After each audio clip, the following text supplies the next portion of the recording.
Super താര പദവി വെറുതെ വരുന്നതല്ലെന്നും തനിക്ക് സൂപ്പർ സ്റ്റാറായി അറിയപ്പെടാൻ താല്പര്യമില്ലെന്നും നടി ഭാവന. മഞ്ജു വാര്യർ, ഉർവശി എന്നീ നടിമാരെക്കുറിച്ചും ഭാവന സംസാരിച്ചു. എനിക്ക് ഭാവന എന്ന് പറയുന്നത് തന്നെയാണ് ഇഷ്ടം. സൂപ്പർ സ്റ്റാർ എന്ന് വെറുതെ എല്ലാവരെയും വിളിക്കാൻ പറ്റില്ല. നമ്മുടെ സിനിമകൾ ബിസിനസ് ആകുമ്പോഴാണ് ഒരാൾ സൂപ്പർ സ്റ്റാർ ആകുന്നത്. എന്നെ സൂപ്പർ സ്റ്റാർ എന്ന് വിളിക്കണമെന്ന് ഒരിക്കലും ചിന്തിച്ചിട്ടില്ല. മലയാളത്തിലെ സൂപ്പർ സ്റ്റാറാണ് മഞ്ജു വാര്യരെന്നും ഭാവന പറഞ്ഞു. ഉർവശിയും സൂപ്പർ സ്റ്റാർ ആണെന്നും ഭാവന പറയുന്നുണ്ട്. ഉർവശി ചേച്ചി ചെയ്യാത്ത ക്യാരക്ടറുണ്ടോ? ഉർവശി ചേച്ചിയെ ആരെങ്കിലുമായി താരതമ്യം ചെയ്യാൻ പറ്റുമോ? ഈ അടുത്ത് ചേച്ചിയോടൊപ്പം ഒരു സിനിമ ചെയ്തു. അന്ന് ചേച്ചിയോട് പറഞ്ഞത്, ഞാൻ ഈ സിനിമ കമ്മിറ്റ് ചെയ്യാനുള്ള പ്രധാന കാരണം ഉർവശി ചേച്ചിയോടൊപ്പം അഭിനയിക്കുന്നതാണെന്നും ഭാവന പറഞ്ഞു.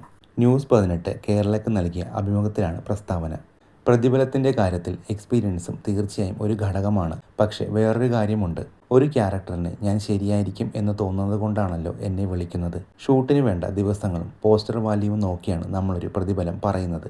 പക്ഷേ വെറുതെ പോയിട്ട് ഇത്ര വേണമെന്ന് ചോദിക്കുന്നതിലും അർത്ഥമില്ല. നമ്മുടെ സിനിമ കാണാൻ പ്രേക്ഷകർ വരുന്നുണ്ടോ എന്നതാണ് കാര്യം.